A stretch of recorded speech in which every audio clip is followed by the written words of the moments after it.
You will hear a number of different recordings, and you will have to answer questions on what you hear. There will be time for you to read the instructions and questions, and you will have a chance to check your work. All the recordings will be played once only.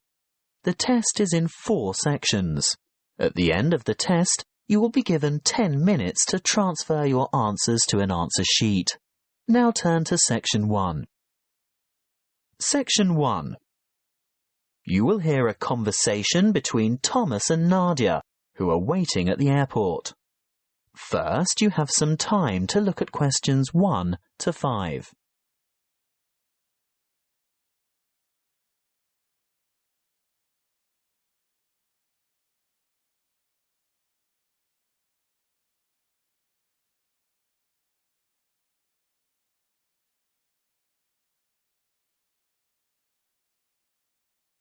You will see that there is an example that has been done for you. On this occasion only, the conversation relating to this will be played first. Where have you been, Nadia? Browsing in the bookshop. What took you so long? You said you were only going to be away 5 minutes. I was only gone for a quarter of an hour. Nadia said she was away for a quarter of an hour. So the correct answer is B, 15 minutes. Now we shall begin. You should answer the questions as you listen, because you will not hear the recording a second time. Listen carefully and answer questions 1 to 5. Where have you been, Nadia? Browsing in the bookshop. What took you so long? You said you were only going to be away 5 minutes. I was only gone for a quarter of an hour. Well, it seemed much longer than that. Did you buy anything? I was tempted to get the latest novel by Dan Brown, but it's quite heavy, and I'd have to carry it around with me. If I could have found a crossword puzzle book, I'd have bought it. But in the end, I was attracted to a front-page article in today's issue of the New York Times. Is that all you bought then? Yes. Look. Why don't you read the business section while I catch up on the news, and then we can swap? I'd rather have the entertainment section. Are you looking for anything in particular? I just thought they might have a review in there of that new play that opened on Broadway yesterday. The drama about the awfully cruel pirate? Oh, I'd forgotten about that. I wonder how good it is. Actually, I was thinking of the new comedy. The one about the physician. Dr. Hunter. That's the one. Well, when I was in the bookshop, I overheard a couple talking about it, and they said it was fantastic. Not in the least bit boring. They especially liked the actor who played the main part. Very smooth, apparently. Lots of fun, then? Well, according to those two, they thought it was hilarious. Ooh, we'll have to make a point of seeing it when we get back. Definitely. We didn't have time for breakfast and I'm hungry. Do you fancy a coffee and a muffin? Sounds like a good idea. And how will you have your coffee today? Long and black as usual? I think I might have something different this morning. What? You don't mean a flat white or some other milky one? Oh, I don't know. I want something to perk me up. An espresso, short and black with sugar? Perfect. Will that be with a chocolate muffin or a berry muffin? I'll try to stay off chocolate. The berry sounds healthier. And I'll have a plain one with butter. Won't be long. Before you hear the rest of the conversation, you have some time to look at questions 6 to 10.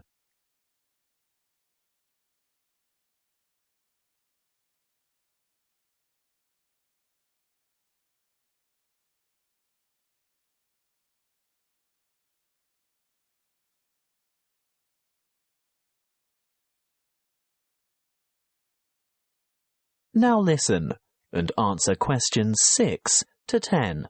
Here you are. Mind the coffee. It's really hot. Thank you. I'm really ready for this. Have you thought about what we should see when we get to London? The Tower, of course. I've always wanted to get a look at the Crown Jewels. That is where they keep the jewels, isn't it? I think so. And what about the wheel? I hear it's quite extraordinary. I'm not that keen on the wheel. Do you want to ride on it? No way. Well, let's leave it out of the itinerary then. OK, so do we do the tower first? Yes, that's the idea. And then we absolutely have to go to Westminster. Really? Yes.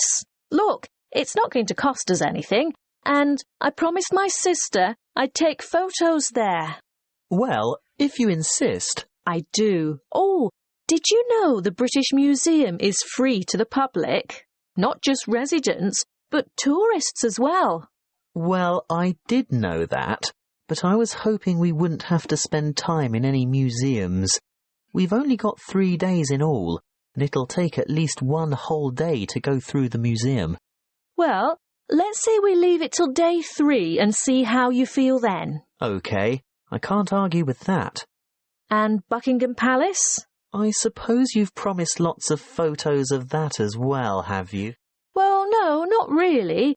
But we can't say we've been to London and haven't seen the Queen's Palace. I guess not.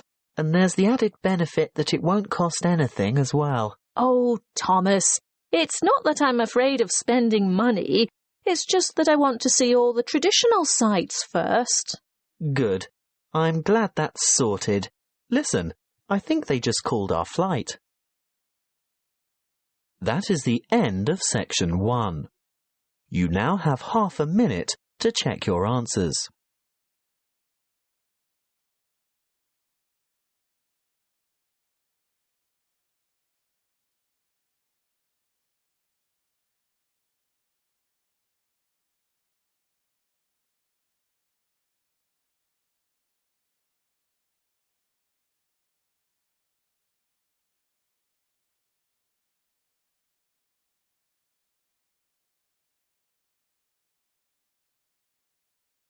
Now turn to Section 2. Section 2. You will hear a tour guide talking to a group of visitors at a museum. First, you have some time to look at questions 11 to 15.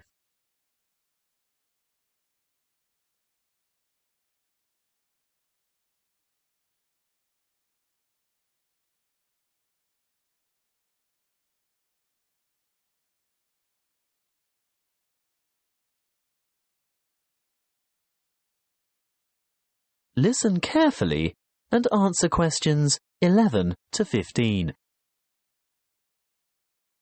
Welcome to the museum.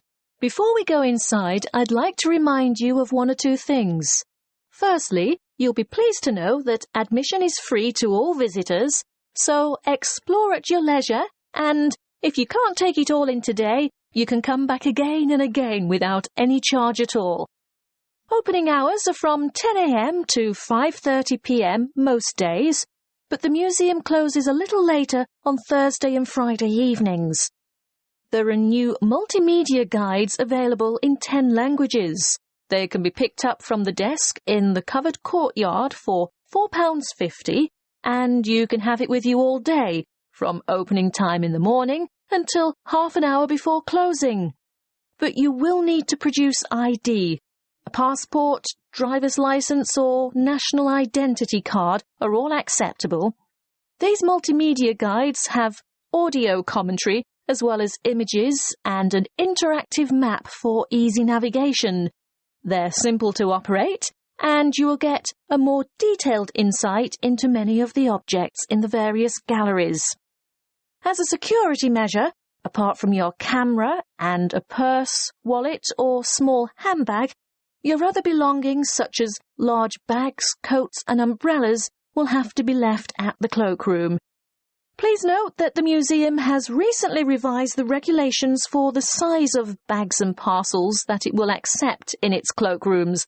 I think the maximum size is 40 by 40 by 50 centimetres with a maximum weight of 8 kilograms. The only exception to this is prams and pushchairs. There is a charge of £1 per item.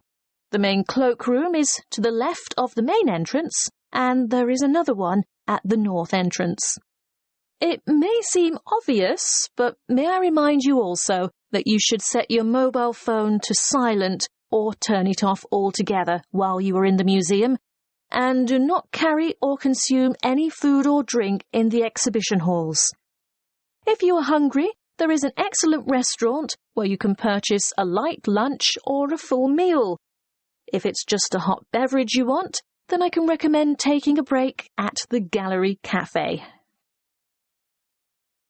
Before you hear the rest of the talk, you have some time to look at questions 16 to 20.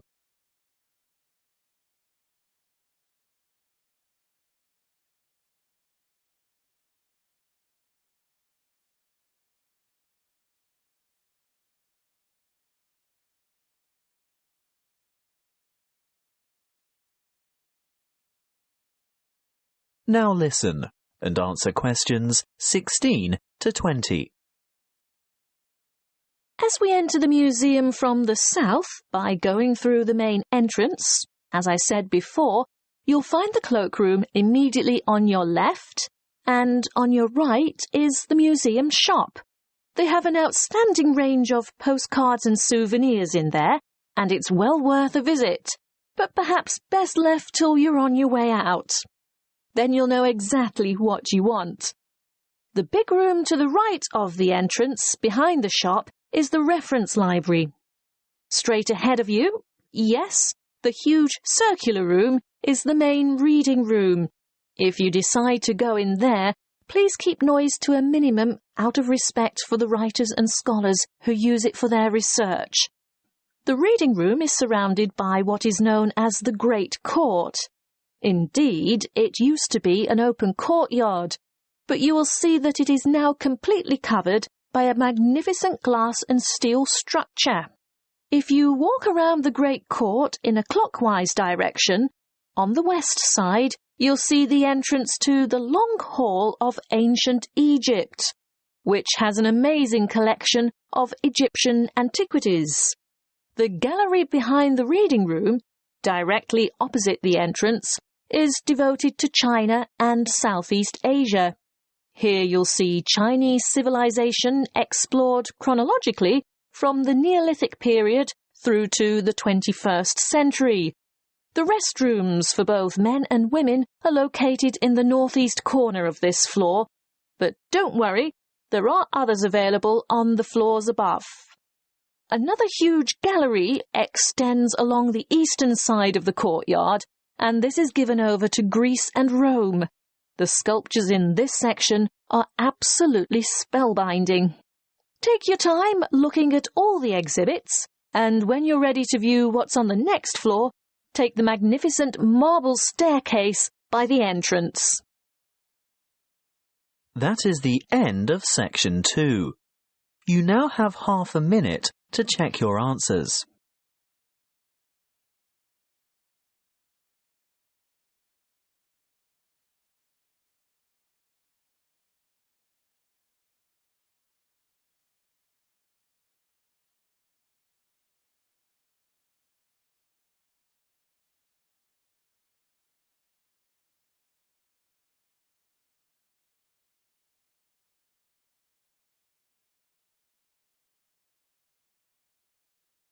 Now turn to section 3. Section 3.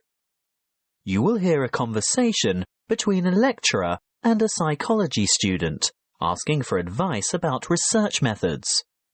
First, you have some time to look at questions 21 to 25.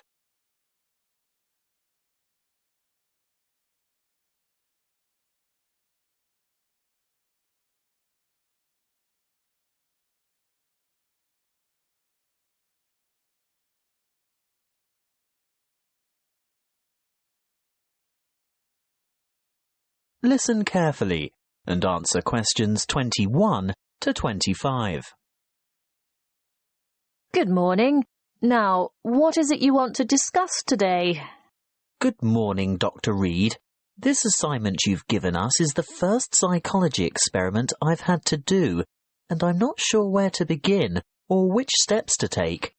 Well, conducting your first psychology experiment can be quite a complicated and confusing process, but just remember that, like other sciences, psychology uses the scientific method and bases its conclusions upon empirical evidence.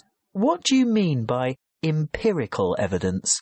Well, empirical evidence is established by observation rather than theory.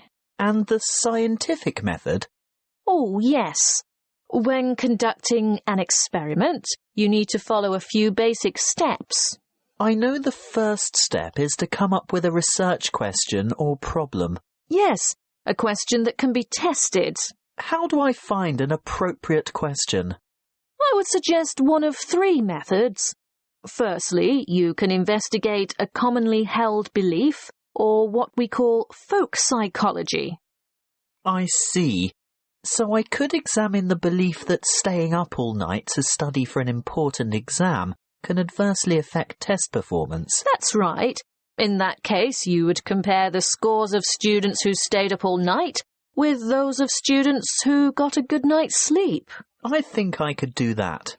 Well, alternatively, you might want to consider reviewing the literature on psychology. You know, published studies can be a good source of unanswered research questions. I'm sure you've read papers where the authors note the need for further research. So I would come up with some questions that remain unanswered. Correct. But there is a third source of ideas. Just think about everyday problems and then consider how you could investigate potential solutions. Okay. Perhaps I could study various memorization strategies to find out which are the most effective. That's the idea. Next, you need to define the variables. You know, anything that might have an effect on the outcome of your research. Yes, I remember we learnt about that last week. Yes, that's right.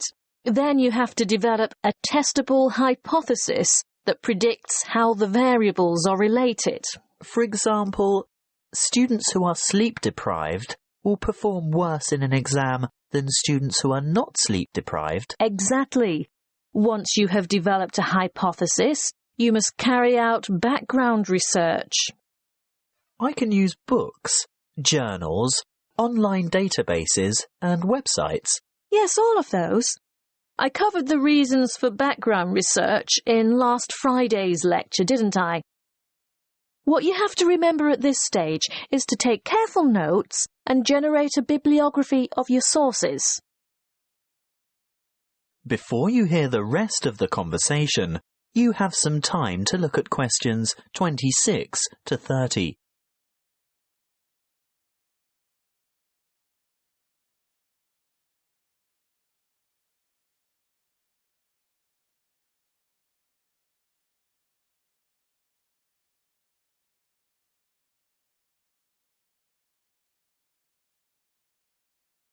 Now listen and answer questions 26 to 30.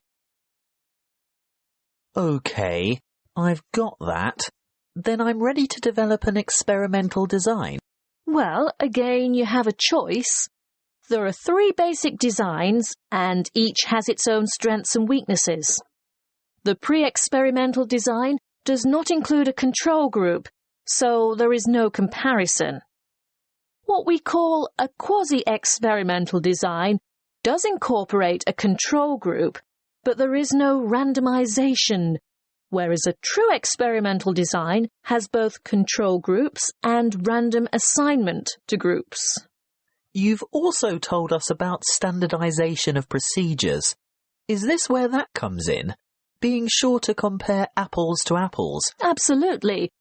Going back to your sleep deprivation example, the same exam would have to be given to each participant in the same way at the same time, etc.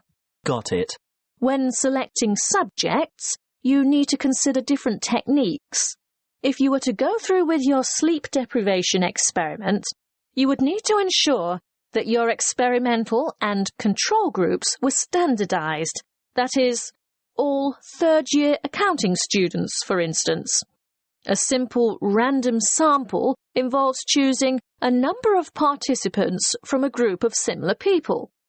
On the other hand, a different kind of study might involve a stratified random sample, where participants are randomly chosen from different subsets of the population. You mean subsets with distinctive characteristics, like age, gender, race, socioeconomic status, and so on? Precisely. Then the next step is to actually conduct the experiment and collect the data. Then I have to analyse the data. I'll be dealing with the statistical methods for analysing data in next week's lecture. Oh, good. I guess all that's left then is to write up the data. Yes, communicating your results is important.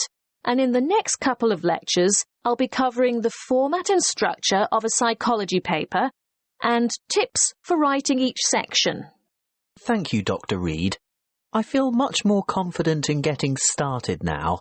Thank you for taking the time to see me.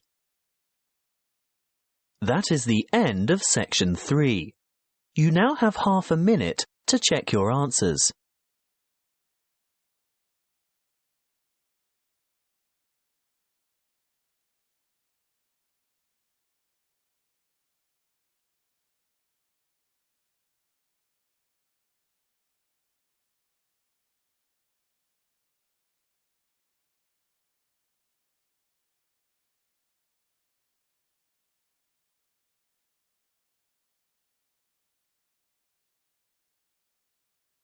Now turn to section 4.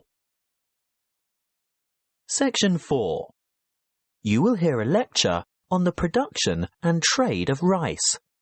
First, you have some time to look at questions 31 to 40.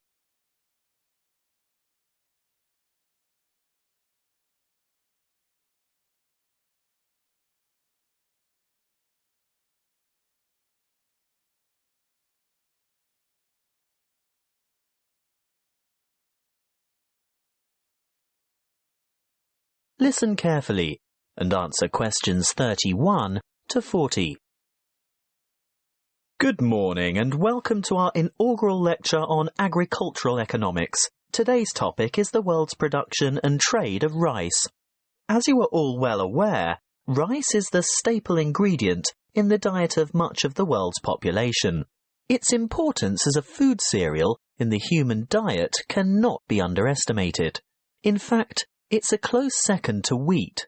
About 560 million metric tons of rice is grown each year, compared with about 600 million metric tons of wheat.